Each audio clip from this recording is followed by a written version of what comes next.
All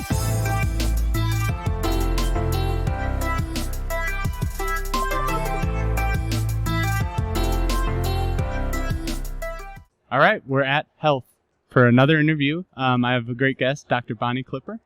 So Bonnie, I'm going to have you go ahead and just tell us your story, because I think it's so fascinating. You're a nurse by training, but you've evolved into this completely other aspect of what a nurse can do. So wherever you want to kick off, let's jump in there. Absolutely. Thanks, Brian. Appreciate being here, spending some time with you. So it is true. I am a nurse. I am the Chief Clinical Officer of Wambi. We're a health tech company.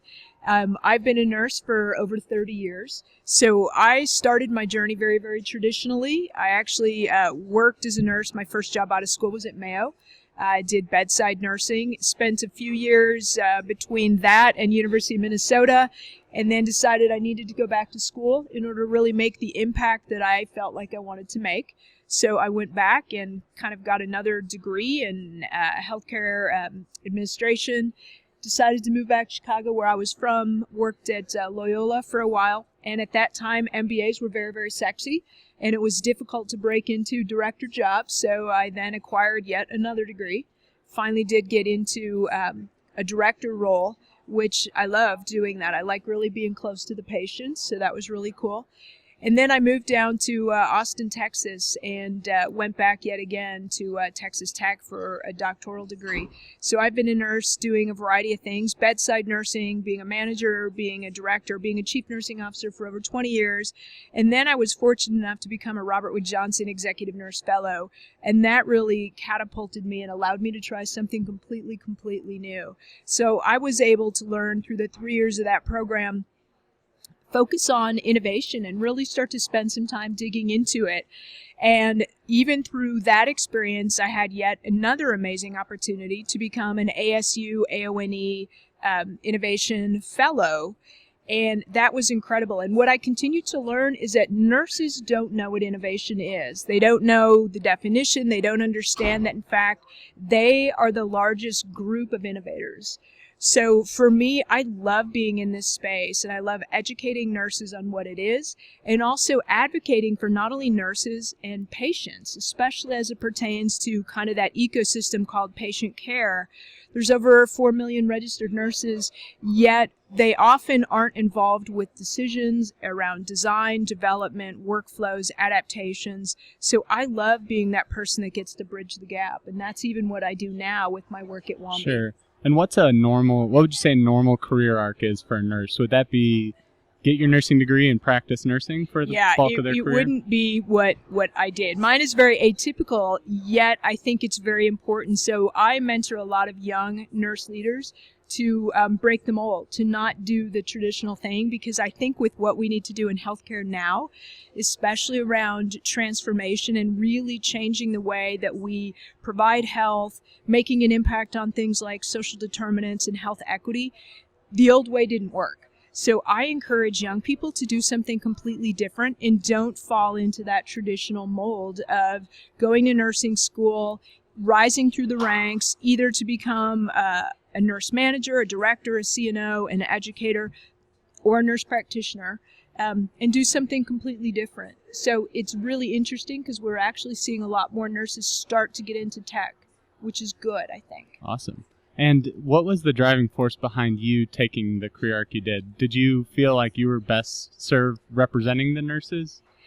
Because I assume that's a big part of what you do, right? Yeah, it is, and I feel as though nurses are underrepresented in that space. So when I was the Vice President Innovation at the American Nurses Association, I can't tell you the number of times I actually ran into tech companies at conferences or had them reach out to me either via email or LinkedIn. And what they wanted to do is they wanted to demo something for me. And I've looked at probably couple hundred demos. And what was always fascinating to me is I asked them what problem they were trying to solve. And so often they couldn't articulate the problem, but they were very hung up on their solution. So what I learned is that there is a space that nurses need to fit into to help define the problem and make sure that the solution is truly solving a problem that exists, not a made-up one. Mm-hmm. And nurses, not being in that design and development space, they don't get to see the thing, the final solution, until an organization pays for it and it shows up. And when you receive something in your organization, maybe you get asked to be a super user or a train the trainer kind of person, and then you have this platform or this app or this new device, and you're trying it out, and so often it doesn't work right. It doesn't interface the way it was supposed to, or it makes you open yet another app on your device, or you have to push something else around to get it to work properly, or you have to tether things differently, or you have to create a workaround, in which case, had they asked nurses up front, they would have figured that out. Right, right. And actually, I just came from one of the general sessions where the GSK Chief Digital Officer was saying their digital revolution started with just getting closer to the patient and understanding that perspective. I think it's difficult, though, especially in healthcare and hospitals and different places like that. You ask the patient, they're a little preoccupied with whatever is going on from a health standpoint. And I think that's where nurses are often overlooked, and that they know, they feel it, right? And well, they feel it because they live it. Right. So again, there's over 4 million registered nurses. They are closest to the patients. They spend more time with patients and families more than any other care provider, any other caregiver.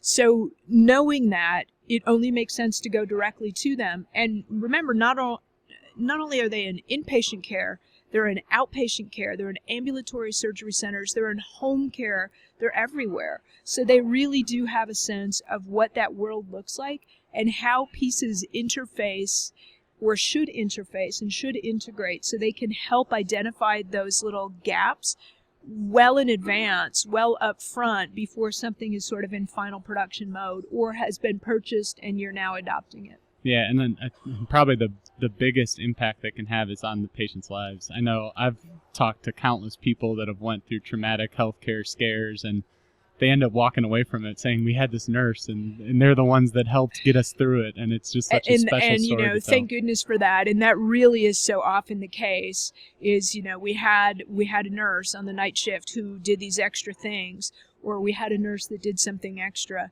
I have the pleasure to work with a wonderful young man on our team, Travis Martin. He's our patient experience ambassador.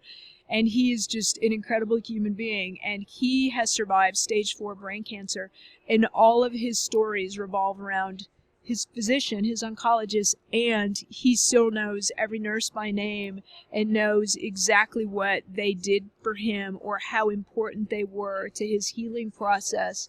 And that's what stands out in his mind. So as I get to go to conferences and talk, whether it's to patients or whether it's to nurses, so often it's those little things, it's those little moments in life that really make such a difference. And that's what nurses bring. Yeah, and I bet would you say that's the best part about being a nurse, is that you get that opportunity to really impact patients' lives and you see it? You absolutely do. You live it with them, right? That's right. You totally live it with them. And even though I would say, while that's the best part about being a nurse, and you know when you've kind of had that moment, I still remember some of mine as a nurse. And when you've had that moment, that's a really important connection that you make with another human. It's difficult to have those moments, though, right? Because you think about the workloads that not only nurses, but the other members of the clinical team and physicians, documentation is a huge burden. We document more than any other country. Documentation's a burden.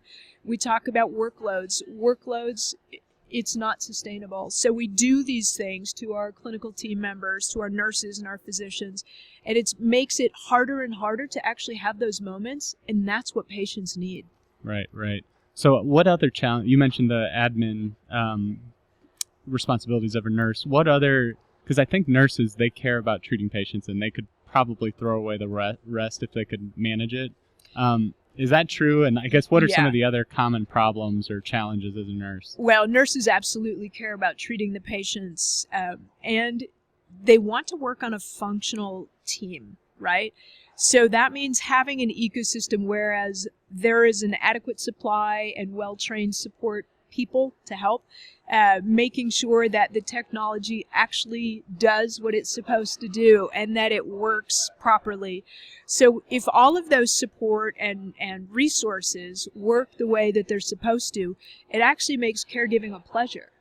Yet so often there are things that kind of get in the way of that. And I think it's those little impediments that we just need to continue to chip away at so that we can provide patients and their families with more of those moments, those connections that they need. And I would say that even though during the course of an illness, you may run into a lot of members of the care team that are really highly competent, sometimes it's a special fit or a unique person or something really magical that just happens with your connection with one person in particular. And even though you might be there for a really traumatic or awful reason, that can just make your stay better. It can really make a difference in light of everything else going on. Absolutely. So more opportunities to have those kind of connections is really important. Yeah, absolutely. So how did your perspective change as you moved away from practicing nursing and representing them as a leader? What were some of the key insights? Yeah, so that's a really good question. So for me, it was around helping to improve the workflows, and that means that nurses have to be involved in that, because while other people, designers, engineers, even tech people may have some thoughts around what that looks like, and if you map it out and do some journey mapping, you can come up with visually, what does this look like? It really takes nurses to sort of walk through that, even if it's just to articulate through it verbally, to understand those workflows. And that's a huge contributor to the success of a device, a product, whether it's software, whether it's an app, whether it's a hard device. It takes a while to work through those workflows because they also have a different way of thinking, and that tends to be not only nurse-centric but patient-centric. Mm-hmm. So they know what's going to impact the patient or how it's going to work. So that's a really important lens that they bring to the table that all caregivers don't. And was a big part of your roles as, maybe not at Wambi, but some of the prior, where you're chief nursing officer, was it to advocate, to pull them into the conversation? Was that the biggest thing? Yeah, absolutely. So, again, I identified that I believe that there's a gap. So I've spoken all over nationally, even internationally as well, and trying to bring that gap to people who aren't nurses is that's actually one of my favorite parts of my job, because so often they don't understand. So when I was at the ANA, I had the opportunity to speak with a couple of different investment groups or venture capital groups. And when I'm able to talk to them about what a nurse does today, many of them truly don't understand unless they've had the opportunity or the reason to be involved with the healthcare system. So it's fascinating to me. If you think about a critical care environment, so many people think that it's physicians that are in that environment that are making all the decisions regarding a medication drip or different treatments, procedures, calling a radiologist, calling a specialist. It's nurses that are making those decisions. Now, clearly, they're not operating on their own. They're part of a team. They certainly work and delegate accordingly. But it's really important that nurses do what they're allowed to do, and they do it very, very well. So as I saw that gap, I wanted to make sure that I could advocate to bring them into that space so that we can help figure out what kind of solutions do nurses need to do what they do best. Yeah, that's such an interesting perspective. I've asked everyone I've talked to, I think, at Health, what's your team look like? And almost, actually, every single time it's been composed of a multidisciplinary team. And I think that's the entry point to innovation. That's how I've been communicating it. You have to have broad perspectives to be able to connect the dots that you need to actually move. Well, absolutely. And we talk about cross-functional teams now, and that means having a nurse, having a physician, have other clinical team members, have a data scientist, have a tech person.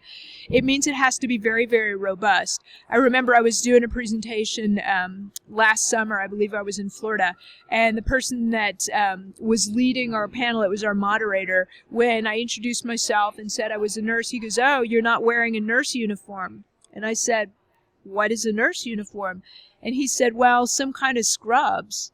So nowadays, nurses probably find that a little insulting, right? Because we do they should. So many different things, whether we're in business, whether we're in tech, whether we manage, large organizations as chief nursing officers, chief CEOs, COOs, we do all kinds of things. So a nurse doesn't fit a mold anymore. Yeah. And I think that's an important part of our story, not only for our patients and for our colleagues, but certainly for the rest of the world too, is we don't fit a mold. Yeah. You can find nurses doing some really amazing things and not even realize they're a nurse. Yeah, and I think that's true across the board in healthcare. If you actually probably want to be looking for the people that don't fit a mold, because if you fit a mold, it probably fits into something retroactively. That's right. Somebody can put you in a hole if Yeah. you're a peg, so don't be a peg.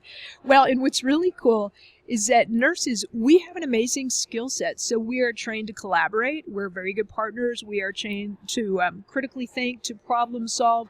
We're very good at assessing a situation. We're very good at educating those around us. So when you think about the skills and competencies we have, they literally fit every industry. Mhm. So I get really cool people that reach out to me. I had a young lady that reached out to me, and she actually was going to design school for her master's. She's an undergrad nurse, went to design school. She's actually graduating in December. And she reached out to me almost a year ago to say, hey, can you connect me with some people? I'm in this design program, and they're not sure what I should do for my internship because I'm a nurse. And I reached out to the hospital where I used to work, and they're not sure what to do with me because I'm now a designer.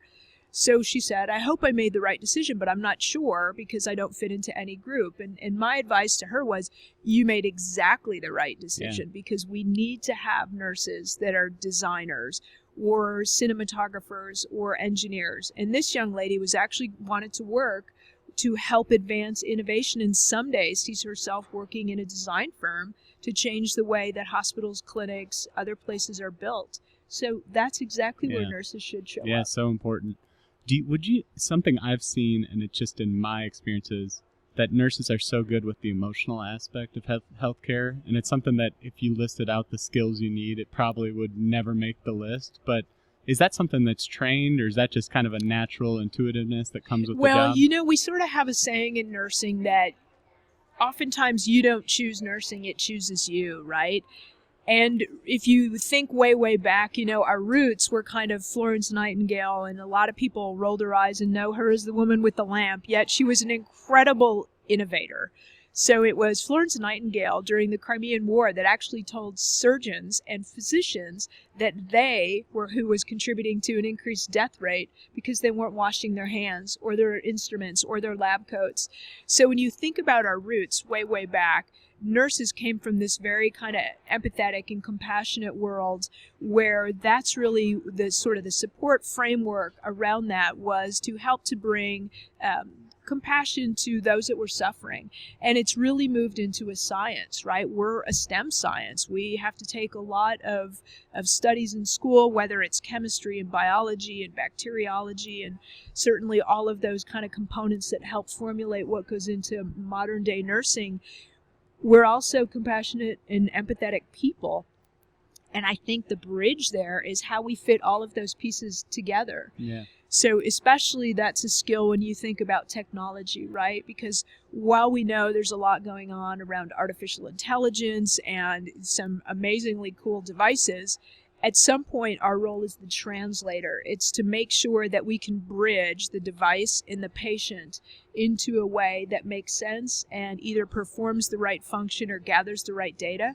But somebody needs to keep the patient and family involved in that little ecosystem as well. Yep, and bridge the gap to the tiny nuance. Hopefully it's only tiny nuances we didn't get right, but at sometimes there's big gaps that I'm sure nurses help us work through. So talk about, just to kind of close out the leading nurses topic, what are some of the outcomes you've got to, or do you have any stories that you could share and where you brought nurses into the fold, and then what type of outcomes or what type of so I mean, some of the work that we've done at the American Nurses Association, I stood up their innovation framework. We created that program, and we were able to certainly go around the country and to highlight the work that we did. We also created the ANA's Innovation Award, and that was funded by the generosity of a sponsor. But we were actually able to do nurse pitch events and coach nurses and mentor them to actually pitch their products and start to see some of these things actually make it into the mainstream. We did some other work around a hackathon, and we had over 850 participants at a nurse hackathon.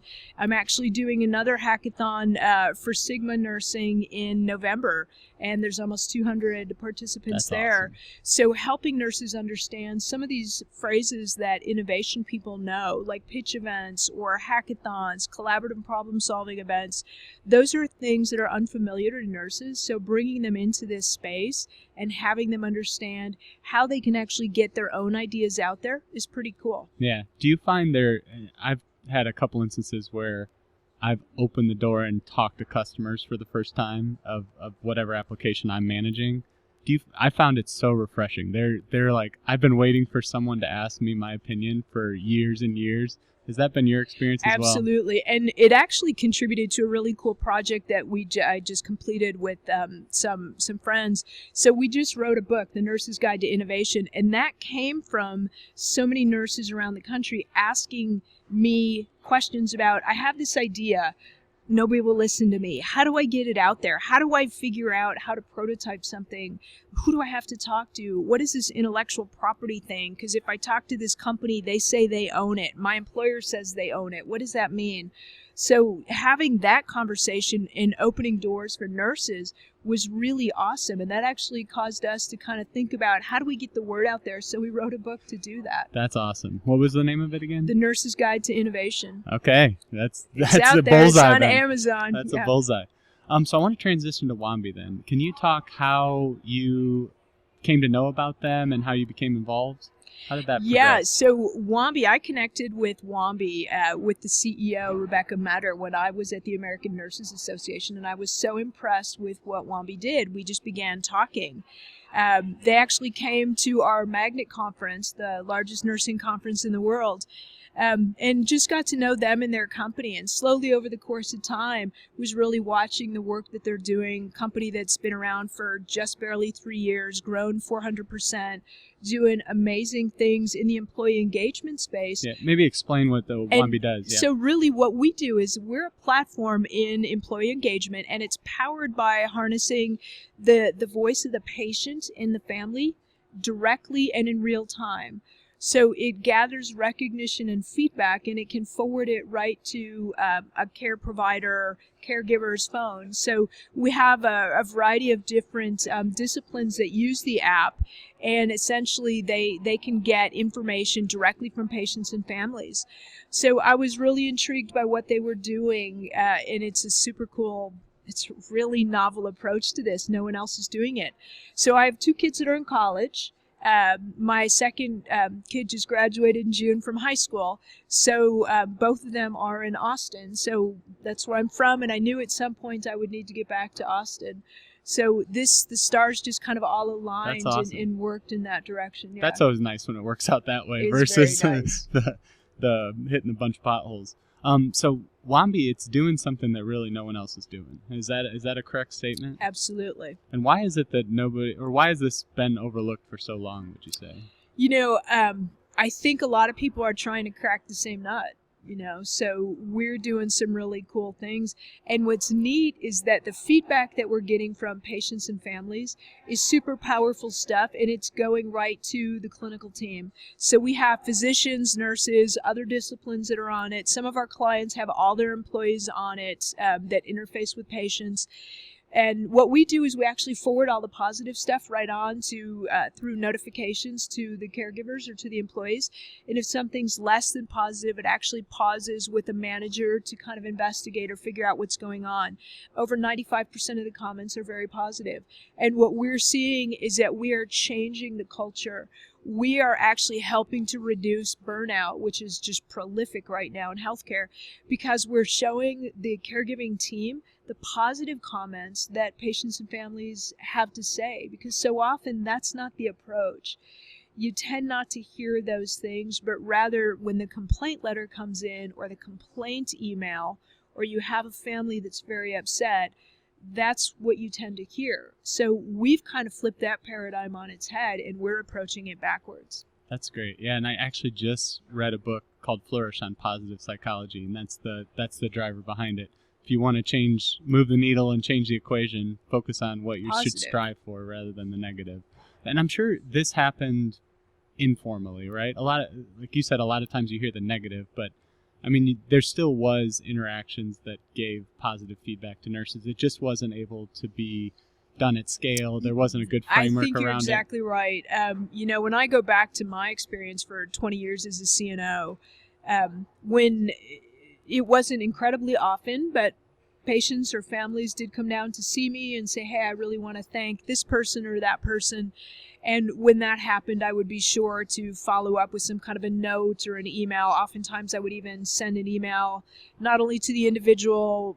Generally speaking, it was someone in the nursing team, patient care technician, a nurse. A lot of times it was a physician. I would make sure to CC the CEO or the appropriate director so that people all knew who was doing a great job and who was getting kind of the recognition or the kudos. So it did exist informally. What we're able to do is to make it instantaneous and to, as you said, to scale it so that it sort of takes a person out of the middle of having to do that, which makes it so much less onerous. And our goal is that there's a lot more of those kind of comments that actually go to the caregiving team or to employees in general. Yeah, I'm sure if you think about the old way where it was all informal and probably conversational, a lot of times it was probably just a slight miss to even ask the question. Well, right? It was a hallway conversation, which means I had to rely on my memory to write it down after I rounded and do something actionable with it. So sometimes I am sure that I probably forgot, and maybe it took me a few hours or a few days to remember that and then try to do something to recognize the individual that I should have. And what we've done is we've mitigated kind of all those impediments and just taken that out of the way. Gotcha. So is it a big burden to ask the patients to do this? Or are they pretty willing? Oh, patients are very, very willing to share what's on their mind. And I would say if you look at it in the same way that people are willing to share their thoughts on something like Yelp around food, patients and families are generally as eager. Okay. And again, I mean, over 95% of it is really positive stuff. So when somebody's awesome, they want to call out the awesome nurse or the awesome oncologist or the awesome surgeon or the person in the waiting room or, call those people out because it was such an important moment in their life. And so many of those things, patients aren't there for good reasons, right? Unless you're there to have a baby, generally there's something going on. So anyone that can make that better, even the teensiest bit better, it's somebody that you really want to thank. Yeah, and it's noticeable, right? It's noticeable. Yeah. So how does it work in practice? Is it all through an app or a website? Yeah, it's websites. So patients can use them on their devices, any device. You can use it on a tablet, so patients can access it. Some organizations have people that round and actually will gather the information that way, live on a tablet. Some organizations use volunteers, so it can be harvested a variety of different ways. And essentially, it just goes right on through a dashboard into the appropriate caregiver's space. So I want to talk about your technical expertise because as I've looked back on your career arc, it seems like you've moved more and more into technology as you went, just natural progression. So have you spent a lot of time learning and coming up to speed, or was that I am totally drinking from a fire hose. Okay. So every once in a while, well, maybe more often than I think, but I love to spend time with techie people who can explain to me how things work, right? I'm a nurse. Everything I have learned on my own. I listen to tons of podcasts. I watch tons of YouTubes, videos around technology, any course that I can get online, going to conferences like this, and I try to immerse myself in the thing I don't understand. And sometimes it takes me a couple times to really get it. I'm not a technology person. That's not how I was trained.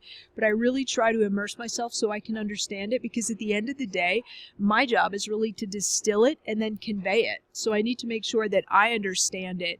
And even last week, I spoke at 2 nursing conferences, Cleveland Clinic Nursing Innovation Conference, and I was at the ANA Iowa, the Iowa Nurses Association, and I talk about technology. So I can convey it. Mm-hmm. And I understand enough of it sometimes to be dangerous to explain to others what it is. I certainly am not a coder. I'm not a developer, nor am I a designer, but trying to understand what it does, because to me, the important part of that is to know how it's used and then where nurses can or should fit into that part. Sure. So that's what's important to me. What would you say as a non-technical person? Is there any practical advice you can give on what to learn? Because I think that's always the hardest part. You have your domain expertise, and it's clearly beneficial to learn a lot of the touch points you have. Yeah, I would say, and right now I am just immersing myself in artificial intelligence, because certainly it feels like that's really the space that's kind of growing huge, leaps and bounds, machine learning and AI. So, I mean, every time I speak, I tell nurses, learn as much as you can about AI, because that really, it's creeping into everything that we know, not just Netflix and Waze and Google, but it's in our lives, right? So when you're a nurse and you're providing patient care, there is AI now that's just creeping along our EHR that is beginning to tell us which patients are going to become septic before they're septic, Mm-hmm. or which patients may have a seizure coming up, or whether or not somebody actually did have a stroke based on algorithms. So nurses just need to understand, how do those things work? What's an algorithm? Why is this important to you? And then how do you change your nursing practice as a result? That's such a surreal soundbite. Nurses need to learn AI. Imagine saying that 20 years ago. It doesn't even even make 5 sense. years ago. Yeah, right.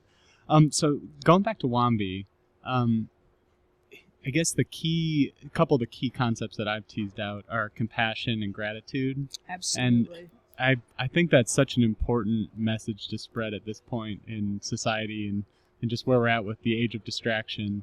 So often it's just a forgetfulness to thank someone or be nice, and I think it's great that you've incorporated that into the app. Is that something that's come from the founders and kind of the leadership? Yeah, it's really important to us. It's one of our core values, and it's very important to be grateful in the moment and to be able to convey that gratitude to others. So it's really important to us as a company. It's important to how we treat each other as colleagues and to teammates.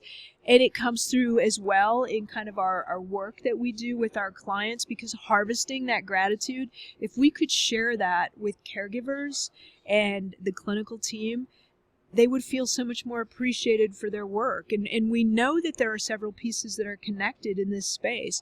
We know that gratitude and recognition are connected or linked to meaningful work. We know that meaningful work is connected to being valued. Mm-hmm. We know that feeling valued is connected to being engaged. And we know through data and evidence that being engaged is connected to things like improving retention, reducing turnover, better patient outcomes. So all of these things are linked, and we want to make sure that we can connect the dots through the work that we do. Yeah, and I imagine a healthcare entity signing up for Wambi, even that alone is a statement that it's almost a recognition of a gap, right? That you say, we know we're not recognizing you as much as you should. And it's probably not from the fact that they don't know how awesome the jobs people are doing. It's just that there's no good way to do it. That's right. And they're typically looking for easier ways to do that. Yeah.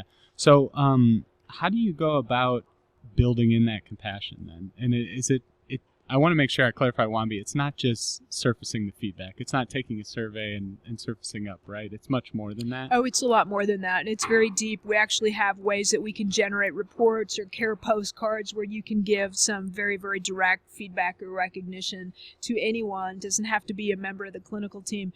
And we actually use the platform internally to our own company. That's awesome. So I would say that when I first started, it threw me a little bit to get some of these care postcards or recognition from my own team members, because in healthcare it's not something that we're used to. Yeah, right. We're not really used to saying thank you or hey, great job on this or that. So it feels like it's a very strange feeling for me to get that.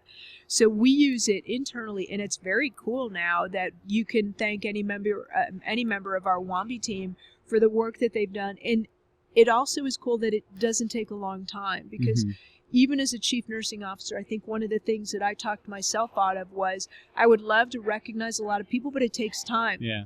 It really doesn't. Yeah. And it's important. Right. And what I found when, when I'm having a bad day, the best advice I give myself sometimes is go do something nice for someone else. You get this huge wave of positive emotions by just thanking someone. You get the dopamine that's like, oh, this is so good. Yeah, I need to do more nice things. And it's looking at the old, not using Wambi, a lot of times you walk out and you're like, that was bad, that was bad, that was bad. But if you have a place to say, thank you, that was great. Right. Well, and you hit on something there too, because our platform is gamified, right? So we know that just kind of releases dopamine every time you get kind of bells and whistles. Yeah, so that's the way that we keep people engaged, and it's a really exciting space for us to be in. My favorite apps that are gamified are probably, on any given day, it's either Starbucks or my United Airlines app, right? I love to see my dials move. How much closer am I to status, or how much closer am I to a free drink, right? So it's that kind of thing that keeps me engaged in those platforms. Yeah. One other outcome I'm speculating that comes from using Wambi or something similar like that is the sense of community, and that it creates that, whether it's a gamified or just being able to talk and send. I think that's so important because there's not, I moved into a neighborhood recently, and it's so hard to get to know the neighbors because it's just not part of society anymore. And I think corporations and the company you work for, a lot of times, is the number one way to have that sense of community. Well, I think you're right, because it feels like we value privacy now. Yeah. And just read something last week that actually talked about the fact that the millennial generation is the most lonely generation ever. Mm-hmm. And it's ironic, actually, through all of the, social media and having a million friends on different platforms, it's ironic that we're so lonely. So one of the things that we do that's really cool is that we actually can create team awards, team recognition, or team gratitude. And you see teams beginning to extend that to a whole group of people. And what's cool about that is it's not singling out one person or two people, but rather it's the function of the team and the recognition of that effort that's really important. And that's kind of a cool thing. Yeah, absolutely. And I know being a part of a team is such a good feeling just in itself. Everybody likes to be part of a winning team. Yep. So we've covered a lot, both in your career and Wambi. Is there anything else? What did we miss? Is there anything else noteworthy that jumps off the page? I don't think so. I am feeling very fortunate in this very circuitous path that I have been able to kind of carve out. So I am always happy to help people that are interested. I would say one of the most fun things for me is that I am the second top influencer in LinkedIn.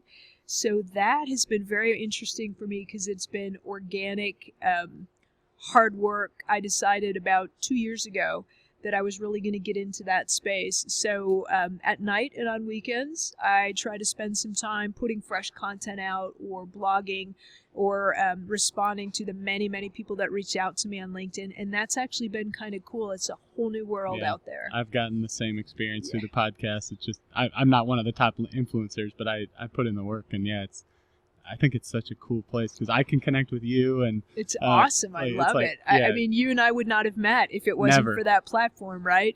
So I have people that I have been able to connect with. I almost do a phone call or 2 or 3 every week from people that reach out to me, or vice versa, on LinkedIn, and it's amazing because they aren't people I ever in my whole life would never have connected with. Right. So I love it for that reason. It brings people together. And I bet you benefit almost as much as the people on the receiving end, because you learn really the perspective, cool.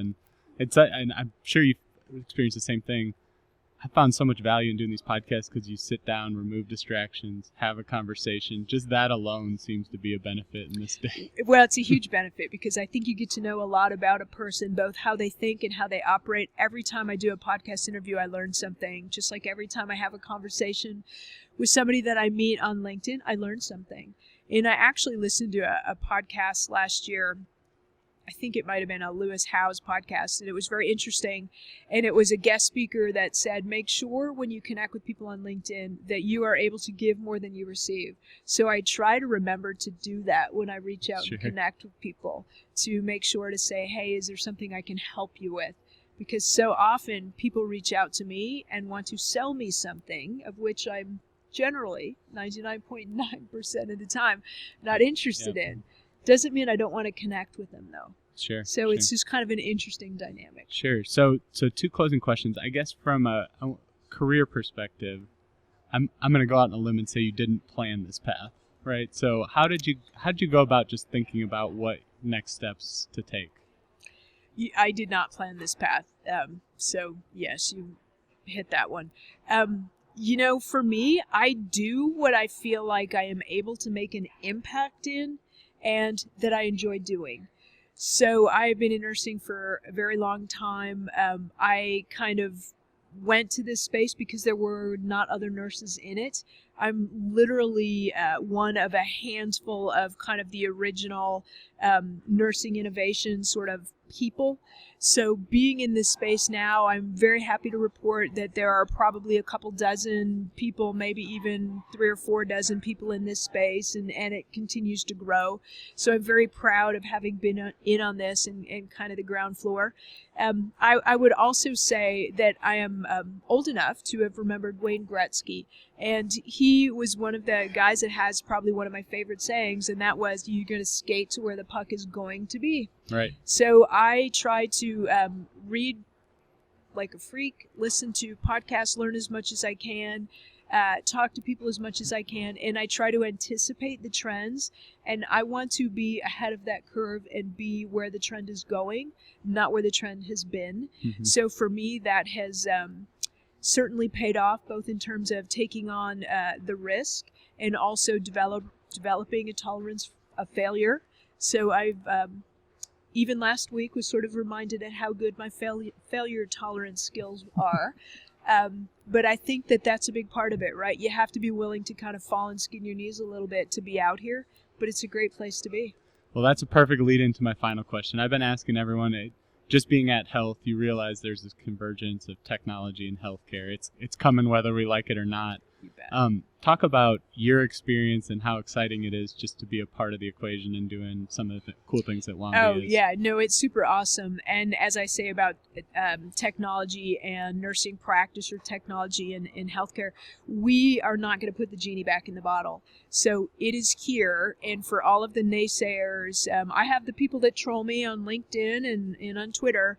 And as I write around about technology and the impact of nursing practice, and I have people that say, no, that's not going to work, no, that's not going to happen, it's here, right?